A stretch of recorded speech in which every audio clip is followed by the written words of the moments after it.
Ну что ж, мы начинаем уже наше мероприятие, остальные тогда подойдут. Добрый день, уважаемые школьники и учителя. Мы рады приветствовать вас в стенах смарт-библиотеки. Сегодня у нас особенная лекция, посвященная теме космоса и космических технологий. И в качестве лекторов мы пригласили наших партнеров. Павлова Василия Климовича, ректор Малой академии наук, который выступит на второй части, и Илларионова Тимура Андреевича, педагога дополнительного образования Малой академии наук. И прошу поприветствовать. Аплодисменты, ребята. Ребята, хотела бы вас предупредить, то, что у нас достаточно объемная будет лекция по времени, вот с 11 до часу, вот, с перерывом. Если что, на первом этаже есть кафе, примерно на 40 минут, да, Тимур Андреевич? Да? Для начала, да, 40 минут, и после 40 минут у нас будет маленький перерыв на 10 минут. Потом на второй части у нас выступит Павлов Василий Климович. И в честь темы космоса мы подготовили книжную выставку «Мир космоса». Во время перерыва вы можете ознакомиться с ней, а одолжить книги вы можете уже завтра, так как с сегодняшнего дня вы стали нашими новыми читателями. Тимур Андреевич, пожалуйста, вам слово. Здравствуйте. Так, раз. Так, ну вот, да, меня зовут Илларионов Тимур Андреевич, я являюсь педагогом дополнительного образования в Малой академии наук. Так, что у нас такое? Ну, для начала просто Малая академия наук, да? Это центр по выявлению одаренных детей, да? То есть, если вы чем-то занимаетесь, проектной деятельностью, клубной деятельностью, олимпиадами и так далее, можете, то есть, как бы выйти на них и записаться в различные смены, так скажем. Так, ну, да. Все же знают, какой завтра праздник, да? Да, День космонавтики. Что именно произошло в этот день, как вы думаете? Точнее, как вы знаете? Да, правильно. У нас полетел наш герой Советского Союза Юрий Алексеевич Гагарин. 12 апреля какого года? 1961. Правильно, 61 года. Получается, в этом году исполняется 63 года с того момента, как первый человек в мире вышел в открытый космос. То есть, ну, не сам, то есть просто пролетел, то есть выбрался в космос. Но все забывают про первый аппарат в космосе. Это у нас называется «Спутник-1». Да, он полетел у нас 4 октября 1957 года. Это достаточно знаменательный день, также является для всего человечества, потому что это первый в мире объект, который вышел за пределы нашей атмосферы земной. Он там пролетал где-то 3 месяца, сделал 1500 витков вокруг Земли и благополучно сгорел в атмосфере. Так, кто-нибудь скажет, какие сигналы он передавал? Может, кто-то увлекается темой космоса? Нет? Но этот аппарат, летая по орбите, он, грубо говоря, просто пищал. Просто пип-пип-пип-пип и все. Больше ничего не делал. Но даже вот этих данных, после вот этого пищания, ученым хватало, чтобы как-то выдернуть из них частичку фактов и понять то, как устроена Земля, атмосфера, то есть там по преломлению, по эффекту Доплера, там можно как-то учитывать там, высоту, слой, ионосферное излучение и так далее, очень много-много.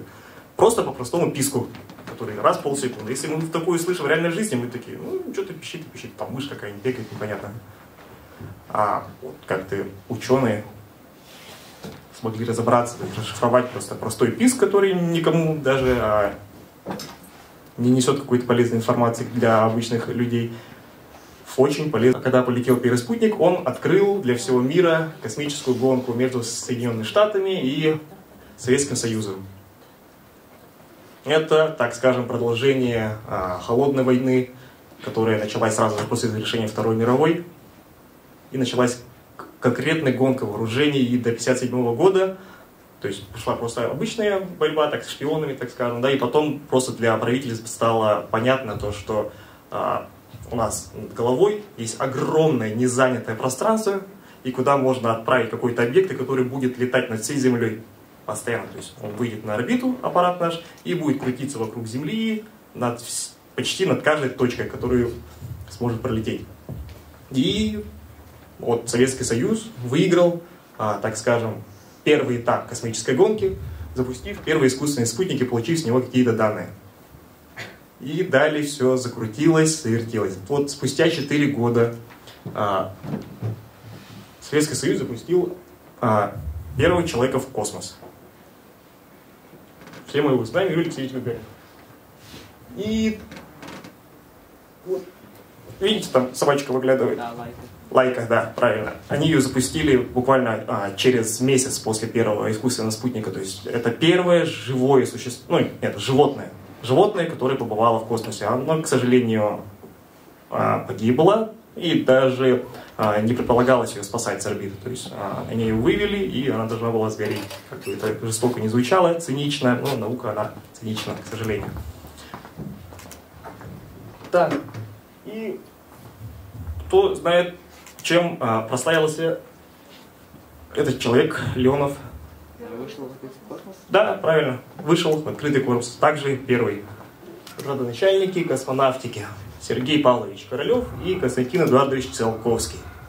Циолковский, он был ученым-самоучкой, в детстве оглох почти полностью, не смог нормально обучаться, обучался сам и достиг таких, так скажем, величин, то, что его признают во всем мире и реально ему очень сильно восхищаются.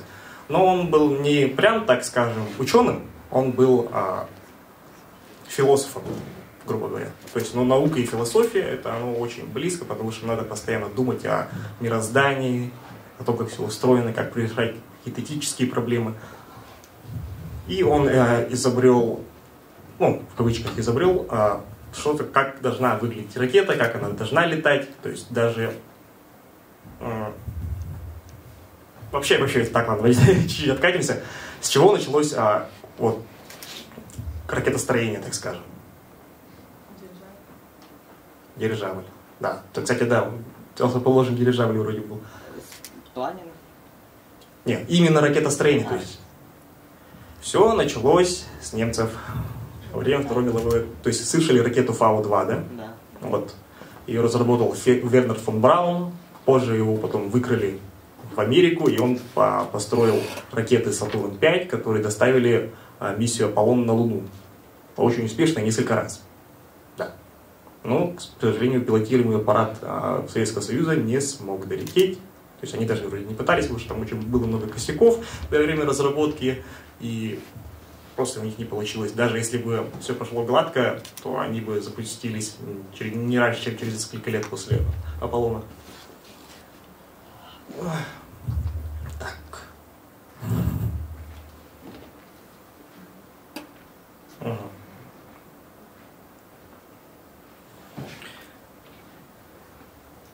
Так, ну и про Сергея Павловича Королева. То есть это самый главный, его называют главным конструктором в стране, в Советском Союзе, естественно. То есть он уже основоположник, спасибо большое, основоположник всего ракетостроения на Советском Союзе, в России. Где-то был слайдик. Вот. Эта ракета называется «Россия». И вот почему все началось именно с холодной войны, потому что все начали гнаться типа за вооружением средней и дальней дальности, автология. То есть как-то нужно доставить какое-то взрывчатое вещество очень далеко, то есть, чтобы СССР бомбил США, так скажем, да, и поэтому разработали так называемые межбаллистические ракеты. Это вот под эгидой немцев, под Вернером фон Браун, потом это перехватил Королев, и разработали Р-7. Точнее, была Р-1, это полная копия Фау-2, потом Р-2, Р-3 и так далее, Р-7. И на этой ракете межбаллистической, которая несла в себе ядерный заряд, мы до сих пор, кстати, пользуемся им, потому что, вот, как можно видеть, такие, так скажем, этапы эволюции этой ракеты. Первая, которая предназначалась для уничтожения других государств. То есть она переродилась из баллистической ракеты в ракету «Спутник», ракетоноситель «Спутник», доставив первый спутник, искусственный спутник Земли на орбиту, потом заставив «Лайку» на орбиту с миссией «Спутник-2», потом она преобразовалась в ракету «Восток», которая доставила Гагарина, и «Восход», Восход-2 именно миссия доставила Леонова на орбиту, и он вышел в открытый космос. И последние, так скажем, инкарнации имеется ракета «Союз». Мы до сих пор на ней летаем. То есть вот она разработана в 1957 году, вот эта ракета именно в 1966, и до сих пор она эксплуатируется. Конечно же, там разработано множество других ракет, «Ангара», «Енисей», «Протон», но... и, кстати, ракета Н-1, легендарная, которая должна была доставить нас на Марс. Кого они есть? Хорошо? Да, пожалуйста, наводящие вопросы какие-нибудь давайте, то есть, может быть... А из-за чего Плутон уменьшается? Плутон уменьшается? Да. Даже не знаю, чтобы он уменьшался, он, мне кажется, просто имеет какой-то определенный свой размер. Просто он находится очень далеко, и вместе с ним там обнаружили другие. Короче, Плутон не уменьшается, просто он находится очень далеко, и он очень маленький, поэтому исключили из планеты. Так, вот так, наверное, немного полегче будет, когда вижу все ваши лица. Лучше тогда, может, стоя можете тогда. Да. Что такое космос? Просто что знает, что такое космос? Пустое пространство, в котором ничего нет. Да, это очень огромное, безграничное, сложное для восприятия человека пространство. То есть оно просто бесконечное. То есть нереально. Вот нам никто не может, наверное, представить бесконечность. Да? Вот ты просто смотришь, и там нет конца. Там находится очень много звезд, миллиарды, триллионы, квадриллионы звезд, различные, огромное количество масс. Вот, Тимур, как вы начали заниматься вопросами космонавтики и ракетостроения? Ой, все началось, когда я был в 5 классе. Я записался, нет, в 6 классе, да, извините. Я записался на кружок ракетомоделирования со своим другом Петровым Андреем Николаевичем, который сейчас является моим коллегой. И чуть позже про него поподробнее расскажу. Вот. В 6 классе я записался в кружок ракетомоделирования в наш центр детского творчества. У меня там был педагог, Евгений Геннадьевич, кажется, его звали. Зовут, извините. И мы начали просто с моделирования ракет, бумажных ракет на твердотопливном двигателе. То есть полностью с нуля мастерили из ватмана, оборачивали вокруг трубы, это все было очень занимательно, интересно. Потом мы ездили на какие-то соревнования по ракетомоделированию, они еще тогда проводились. Вот. А вы в каком классе учитесь? 8, да? Вот человек уже 2 года занимался ракетами. А у вас кто-нибудь занимается ракетостроением? Вот молодец. Молодец. Правда? Ага. Где занимаешься? ТТТ, да. Там Молодец. Евгений Геннадьевич. Как преподавателя зовут? Леонид Матвеевич. Леонид Матвеевич, ну здорово, слушай. Ага. И на сколько метров поднимаются ракеты?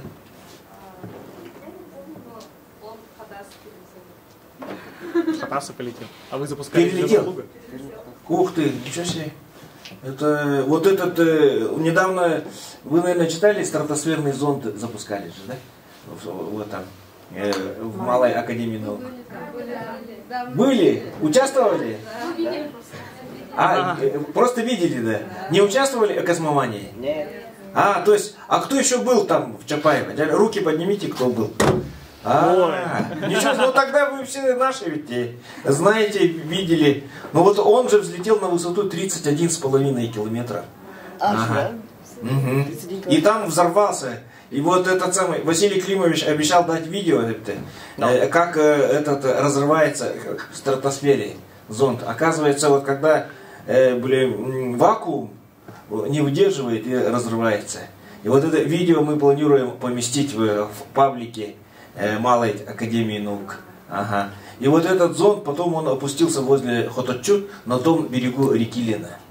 Ага. А ваша ракета из Якутска вылетела и упала за Хатаса. Ничего себе, тоже далеко, то есть высоко полетела, получается.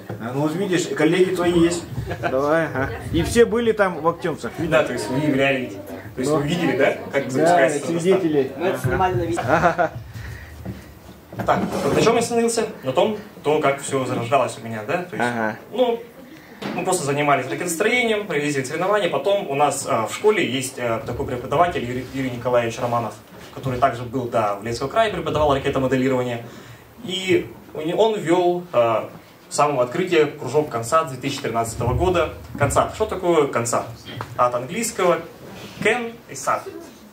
Кен — это у нас банка железная, Satellite — спутник. То есть спутник в банке дословно переводится.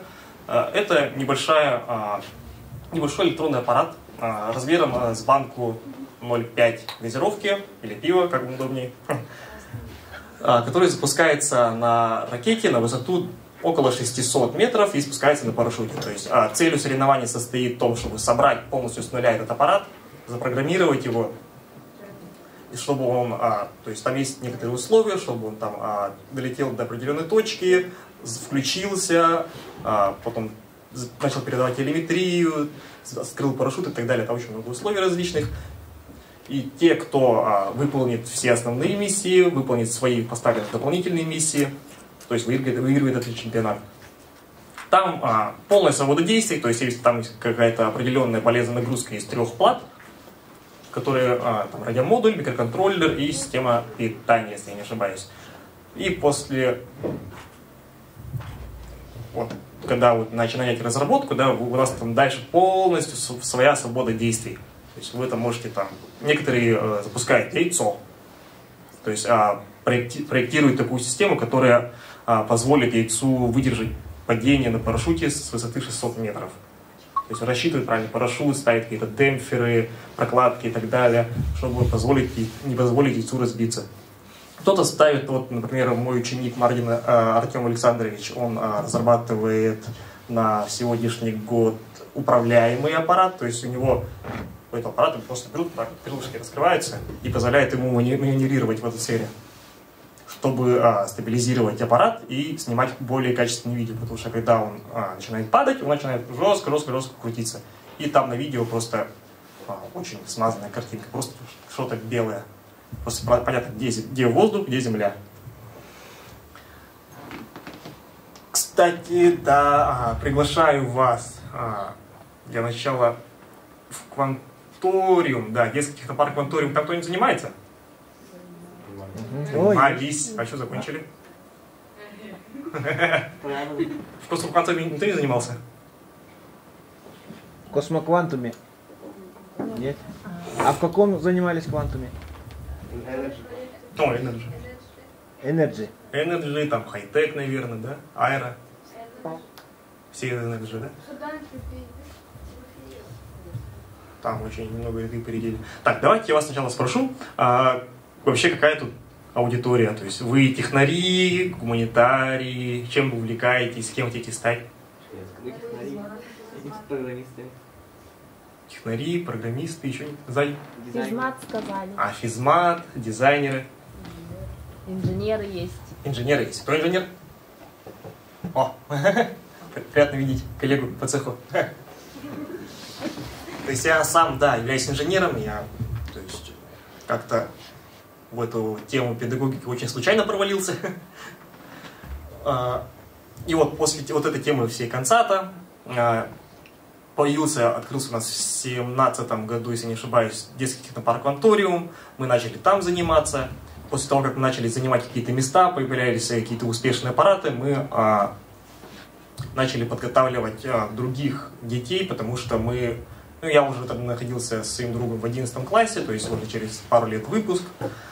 Через пару лет, в этом году уже выпуск. И надо как-то продолжать заниматься этой темой, то что нужно подготавливать детей, чтобы это направление у нас не умерло. Оно не умерло, я вам так скажу, да, у нас появились одаренные дети, например, вот Мардин Артем, который сейчас там катается по конференциям и так далее. Это очень такой 2-метровый пацан. Нет? Тот маленький, маленький. Да, наверное, не тот. У него вот такой волос у него. Да. Как львиная грива. У него такой афро жесткое. Все его знают. Он часто в новостях мелькает. Кто-то реально его видел или слышал на различных конференциях, он постоянно выступает. Ну вот, это он мой, так скажем, да, мой ученик. Десятиклассник. Да, уже 10-классник. Он ко мне пришел в 8 классе. И мы начали его там пинать. Он из Ну, наверное, из-за возраста, да, тоже. Он, типа, в вашем возрасте пришел ко мне обучаться, к нашей команде, так скажем, да. Он такой был немного игривый, резвый, то есть не был достаточно серьезен. Я надеюсь, у вас с этим все нормально. И мы буквально выковали из него достойного ученого, тогда, так скажем. То есть сейчас я очень удивлен той работой, которую он может совершить, и он даже в некоторых аспектах меня перегнал.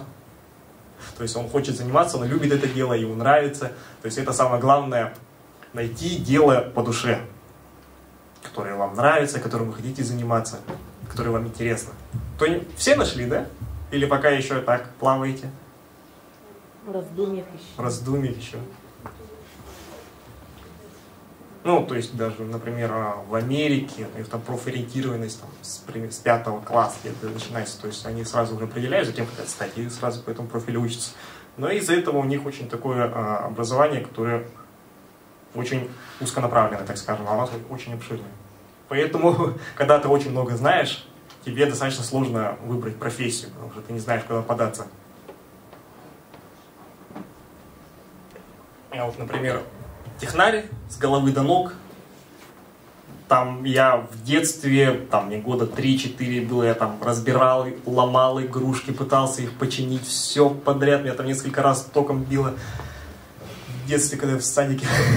Очень такие травмирующие истории, но очень многому учил. Я там очень много навыков освоил, и мне достаточно сложно было выбрать свою профессию.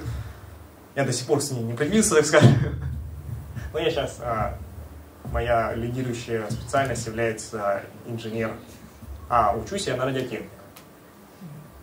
И педагог еще. То есть как-то так жизнь немного помотала. Так, ну и вот, после того, как мы начали подготавливать команды, мы вот с друзьями открыли ИПшку, небольшую школу по программированию, она там не выгорела. Мы попробовали себя в педагогике, как-то более-менее получилось, дети остались довольны. После поступления в ВУЗ мы уже могли как-то подрабатывать, так скажем, в конторе. Мы просто начали более интенсивно подготавливать команды. И в дальнейшем у нас появилась идея, да, вот в 11 классе, просто как прикол. Мы такие сидели с друзьями, думаем, ну, что бы нам поделать. Ну, давайте сделаем спутник. Просто, вот, реальный спутник. Давайте спутник запустим на орбиту. Первый якутский. Ну, давай, типа, прикольная идея. Сколько там денег надо? Да, найдем. Вот, этой идеей уже занимаемся, сколько, 5 лет. И пока еще не запустили, но уже подписаны почти все документы, найдено финансирование. Спасибо Владимиру Анатольевичу Егорову за поддержку нашего проекта. То есть, ну, не буквально, то есть меня лично финансирует, а через Малую академию наук. Мы, так скажем, являемся подрядчиками, ну, Малой академии. То есть я со своей компанией, кстати, да, я являюсь генеральным директором Якутской аэрокосмической системы. Но это вам ни о чем не нужно говорить, потому что это просто так компания для подписания документов. То есть мы пока не начали продажи, но в дальнейшем планируем. То есть, может быть, даже еще нас слышите, да? Когда уже будет готов спутник? Ну, через сколько лет примерно? Не, лет. В конце этого года мы его запустим уже. В конце этого года? Да. То есть у нас на данный момент готовы несколько инженерных образцов. Инженерные образцы — это такие прототипы просто, которые не жалко сломать. То есть они для этого и созданы. То есть прототипы. Если вы что-то делаете, что-то изобретаете первое, да, то, что вы что-то сделали, он называется прототип. Он у вас должен ломаться. Типа, если он ломается, вы или гений, или очень неправильно его используете. Прототип должен ломаться. Он для этого и создан, чтобы выявить все ваши недочеты, ваши конструкции, ваши разработки, то где вы где-то там просчитались. Ну вот, сейчас мы испытываем, и через неделю к нам поступят платы и компоненты по летному образцу, и мы начнем сборку и программирование. То есть мы должны до конца апреля сдать эту... Почему я называю его спутник, да? То есть мы формально, юридически, он является, да, он является нашим, потому что мы его купили. То есть мы разрабатываем не сам спутник, а полезную нагрузку для него. Что такое полезная нагрузка? Кто скажет? Просто. Полезная нагрузка. Хотя, мне кажется, не стоит это объяснять, потому что оно само за себя говорит. Это какое-то приспособление, устройство, которое выполняет какие-то определенные задачи полезные. То есть не просто там, подает питание, а собирает данные с датчиков и, например, управляет телеметрию. У нас вот, полезная нагрузка будет включать в себя 16 микроконтроллеров Arduino,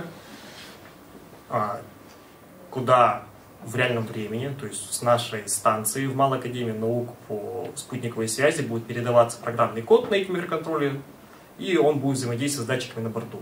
То есть школьники, вы, да, возможно, даже вы, может, успеете, сможете протестировать свой программный код на реальном аппарате в космосе. Таких проектов вроде бы, ну, там было парочка, но они немного сдулись, так скажем. Да? А какой язык программирования используется? Arduino.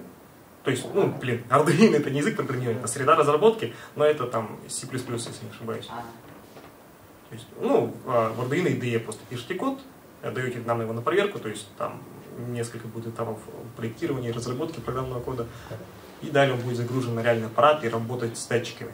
Понятно. Проект интересный? Наверное, можно, даже не знаю. То есть, возможно, у заинтересованных детей, которые болеют космосом или просто хотят как-то немного выделиться, они будут загружать, пользоваться этой платформой и загружать, тестируя программный код на реальном космическом аппарате. Ну, это, блин, круто. Типа ты можешь реально поуправлять спутником, который там где-то летает, где-то, так сказать, на 400 километрах над головой, которого не видно, несется с огромной скоростью. Кстати, про скорость. Кстати, да, вот мне начинает много заносить. Какую скорость нужно набрать, чтобы выйти на орбиту? 200 с чем-то километров в час. В секунду. Нет. Еще варианты? 500 Чего? метров в секунду. Нет. Что, там даже приблизительно не скажешь. 500 километров в секунду. 1000 километров в секунду. То есть, это то есть эта скорость, она учитывается по формуле. Вы даже, вот, возможно, в следующем году, или, может, вы уже прошли эту формулу, то есть она называется первая космическая скорость. Она что-то не доросла, вот. Чтобы выйти на орбиту Земли, нужно набрать скорость 7,9 км в секунду. Вот, это чтобы выйти на орбиту. Более 7,9 км в секунду она будет вытягиваться орбита. Вторая космическая скорость 11,2 км в секунду позволяет оторваться от орбиты, то есть от притяжения Земли, уже выйти на орбиту Солнца. И третья космическая 16,7 км в секунду позволит вам вылететь в Солнечную систему. Вот представьте скорость 7,9, 8 км в секунду. Это вот вы от этой точки до... Так, где-то примерно 8 километров. До медцентра, вот так, за секунду. Телепортируетесь. Вот это примерно с такой скоростью он несется. То есть, сколько занимает оборот вокруг Земли по орбите?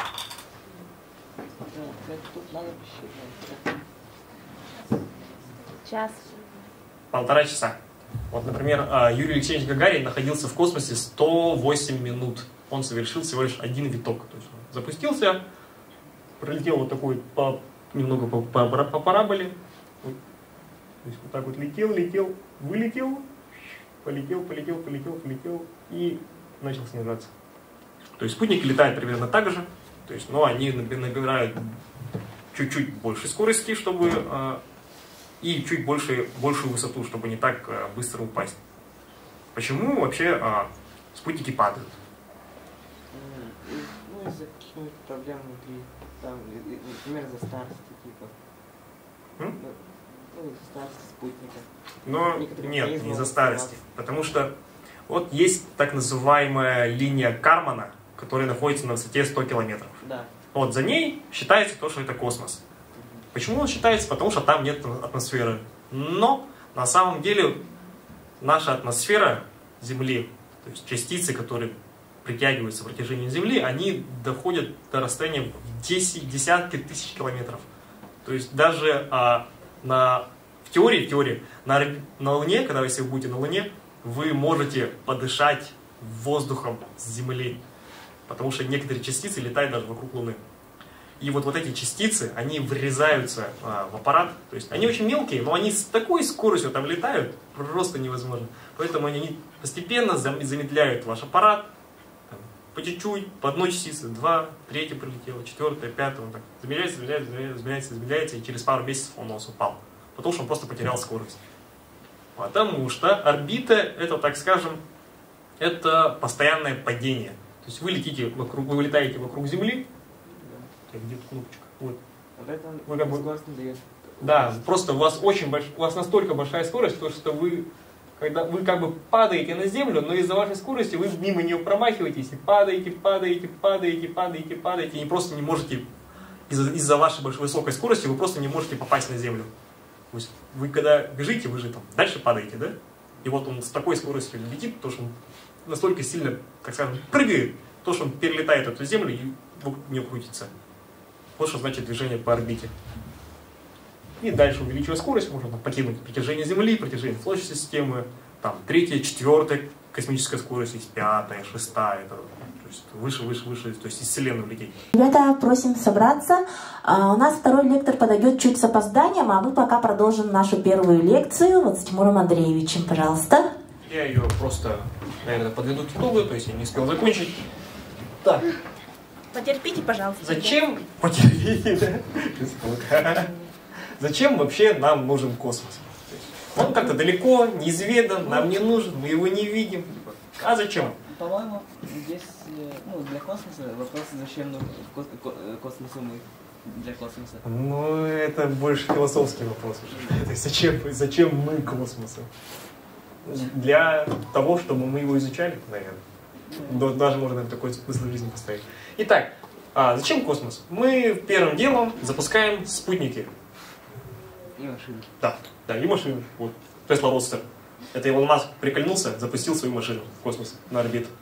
Она уже благополучно сгорела в атмосфере, не переживайте. Но реально туда камеру поставил, то есть транслировал видео, как там его машина в космосе летает. Прикол? Круто? Кто так еще может сделать? И в этом преимущество частной космонавтики. То есть у тебя свои деньги, и ты можешь делать все, что хочешь. Вот он взял, по приколу запустил машину. А Роскосмос, он финансируется из бюджета России. Если они такую запустят, они им шапкой надают жестко. Итак, про спутники. Да? Какие бывают спутники? Вообще, как полезны спутники в нашей обычной жизни, так скажем? Луна? Не, искусственные спутники. Ладно, правильно выразились. Связь, связь, да, вот охотники, МЧС, спутниковые телефоны и так далее.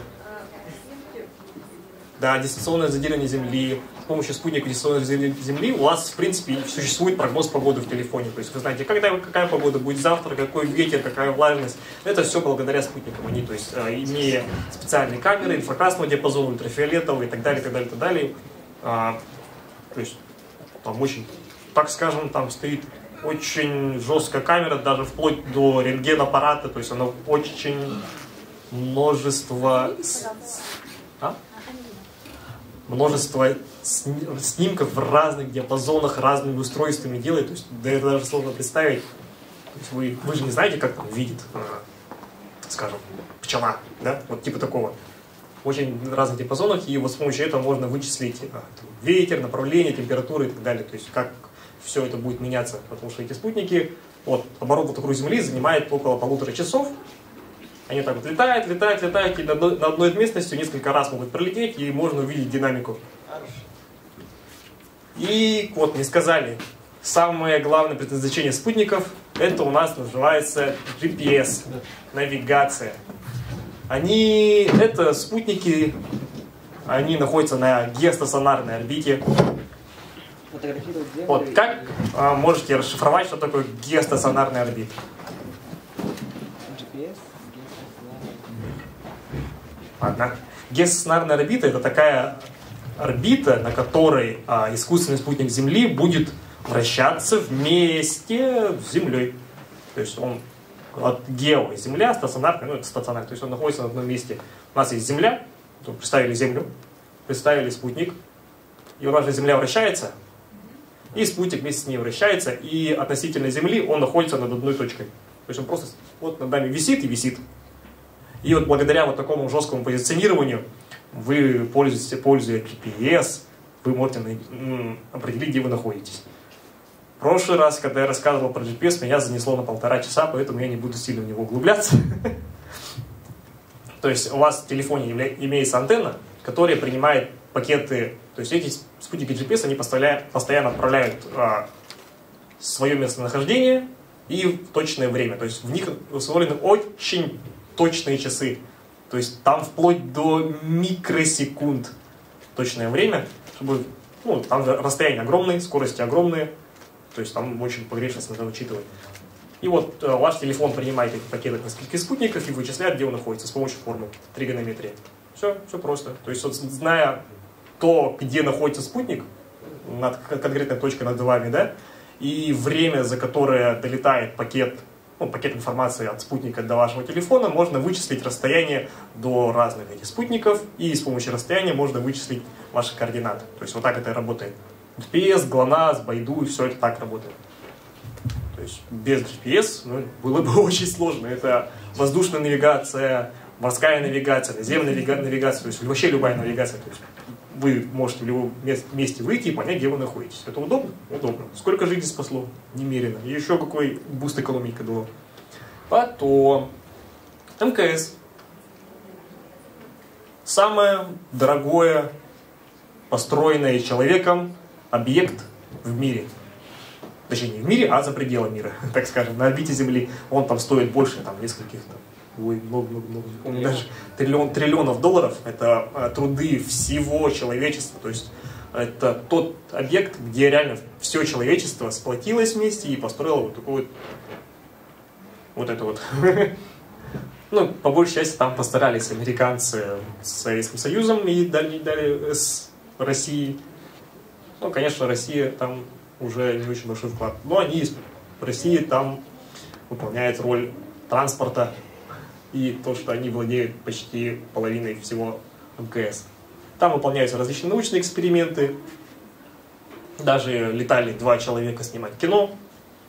Там кто там был? Пересиль? Не Пересиль? С оператором. Достаточно интересная тема. Там уже стоит углубиться в нее. То есть понять, зачем она нужна и что они там делают. Дальше. Телескоп. Тоже вид спутников. Искусственных спутников Земли, но они уже изучают не саму Землю и общаются с Землей, так скажем, а они уже рассматривают нашу бесконечную, безграничную Вселенную. То есть благодаря этому можно посчитать звезды, найти... Кстати, он создан для поиска внеземной жизни. Там есть одна миссия для поиска, но пока безуспешно. Я думаю, это хорошо. Потому что они могут быть и дружелюбными, и враждебными.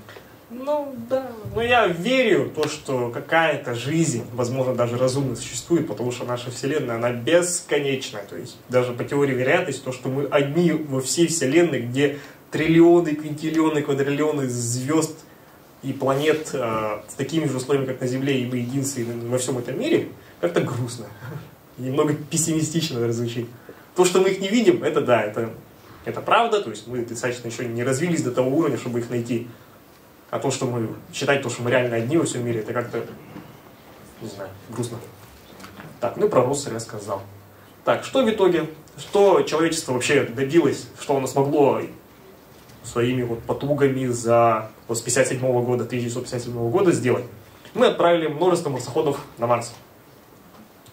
Perseverance, Opportunity, Curiosity, Ingenuity. Это только американские. Потом еще советские были. Но российские к нему уже до сих пор не летали. Один пытался на Луну, он разбился. То есть они там летают, ездят на Марсе. Кстати, да, чуть попозже расскажу про марсоходы. Потому что у меня есть один прикольный проект, который меня уже конкретно надоел. Я уже слишком долго с ним вожусь, и он слишком проблемный.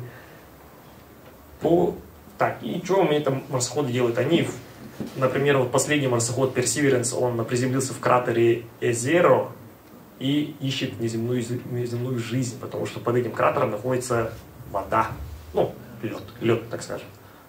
Он сидит, булит, пытается что-то найти, хотя бы следы жизнедеятельности. Мы освоили Луну, слетали на Луну, ну и не мы, американцы. Они там побывали, поставили флаг, изъездили на своих роверах, все изучили и благополучно на нее забили. Где-то в 80-х годах люди перестали летать на Луну. Почему? Потому что это не рентабельно. Это очень дорого. То есть они летали на ракетах с Сатурном 5, которые очень много денег стоят. Прости. Сейчас я минуточку. Да, конечно. Которые очень много денег стоят, и просто это не рентабельно, потому что на Марсе, на Луне, извините, нет какой-то... Ничего полезного там нет. Там есть камни, там есть водород какой-то прикольный, какие-то изотопы, различные вещества, которыми можно пользоваться. Но это не настолько перевешивает цену запуска ракеты, поэтому они просто на нее благополучно забили. И запустили несколько спутников за пределы Солнечной системы. Это Voyager 1, Voyager 2. Они уже давным-давно покинули Солнечную систему и летят в неизвестность. И иногда даже передают пилики. И Voyager 2, кажется, передал снимки Плутона. Настоящие, первые снимки человечества. Так. Вот так. Советую заинтересованных, кто хочет немного прошариться в инженерии, в космосе и так далее, я вам рекомендую такую вот игру. Kerbal Space Program. Первая часть. Вторая часть, она хреновая, она не оптимизирована. Ее не советую. Это VR игра? VR тоже есть. Но это обычная компьютерная игра на Unity, да? То есть ваша цель смоделировать, то есть построить ракету и запустить ее на орбиту. И освоить там планеты, другие колонизации и так далее. Я могу долго про нее рассказывать, но, пожалуй, не буду. Короче, очень интересная игра. Кому интересно, можете ее купить. А она бесплатная? Нет.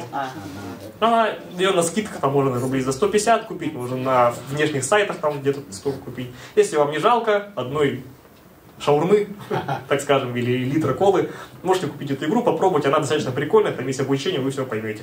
И она реально очень много знаний дает, как устроена орбитальная механика, как работают двигатели, как вообще устроена космическая индустрия, так скажем.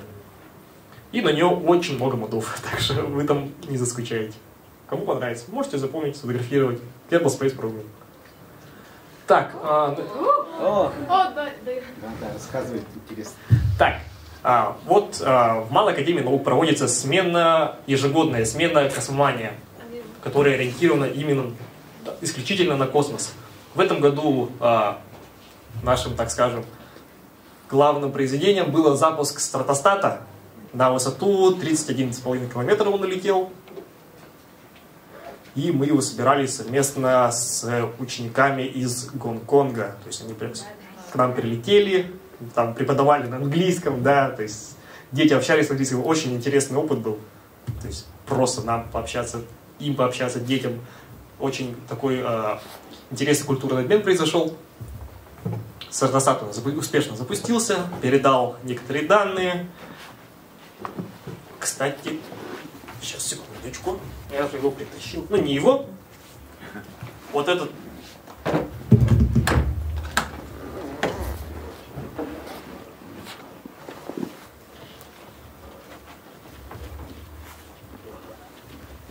Это называется уже CubeSat. CubeSat 3U. Почему 3U? Потому что он состоит из 3 юнитов. То есть 1 U это у нас просто вот такой вот объект небольшой. А 3 U он состоит из 3. Все просто, да? То есть вот примерно вот такой же, только самодельный мы запустили на стратостате. Мы должны были запустить этот, но он не успел к нам приехать. К сожалению. Так было бы гораздо проще с ним работать. Так, на Космомании были множество направлений. Это спутникостроение, разбитые на 3 подсекции. Это Mechanical Engineering, Electronic Engineering и Flight Dynamics. Это у нас физики, электронщики, программисты и типа инженера. Это у нас только одно направление. Ну, это сделали для наших гонконгцев. Потом было направление Максим Владимирович, кажется, да? вел направление атмосферных исследований. То есть вот рядом у него стоит антенна, если видно, которая прячется за штуками, да, она для улавливания коротковолновых излучений, которые там летают у нас прилетают из космоса. Было ракетостроение, которое тоже, наверное, видели ребята. Да. И дистанционное зондирование Земли. ДЗЗ. ДЗЗ, да. Ну, я про него ничего не могу сказать. То есть, ДЗЗ это очень как-то скептически к нему отношусь, как бы это жестоко не звучало. Но достаточно, да, полезная тоже отрасль. То есть приглашаю, да, на Космоманию в следующем году. Если вам интересна тема космоса, добро пожаловать. Так, и вот немного про мои проекты. Вот у нас наша полезная нагрузка, как она выглядит, которая полетит уже в конце этого года, в декабре или в ноябре. Очень много стоит. А что он Очень много стоит. Очень много денег. Что он должен делать? Вот у нас есть синие платы есть. Это маленькие ардуины. Много-много-много-много. У нас их 16 штук на борту установлено, да? И на каждую ардуину можно будет загрузить программный код и взаимодействовать с датчиками на борту. То есть тут будет установлена еще плата датчиков, которые нет на аппарате, ну, на картинке.